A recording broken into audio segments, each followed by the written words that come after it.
મોરબીમાં પારિવારિક કાકાએ જ ભત્રીજાની હત્યાને અંજામ આપ્યો। ગાળો ન બોલવા જેવી બાબતે સંબંધોનું ખૂન કરી નાખ્યું। મોરબી તાલુકાના વનાડિયા ગામે એક યુવકની છરીના ઘા ઝીકીને હત્યા કરવામાં આવી। શહેરના સ્કૂલવાડી શેરીમાં આરોપી સુરેશ રાઠોડ જોરજોરથી ગાળો બોલતો હતો। તે દરમિયાન ભત્રીજાએ કાકાને ગાળો ન બોલવા માટે ઠપકો આપતા બંને વચ્ચે બોલાચાલી અને ઝઘડો થયો હતો।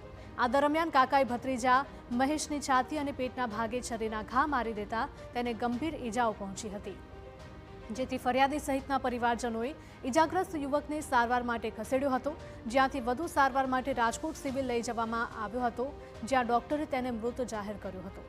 સમગ્ર મામલે મૃતકના પિતાએ ફરિયાદ નોંધાવતા પોલીસે આરોપીની ધરપકડ કરી વધુ તપાસ હાથ ધરી છે।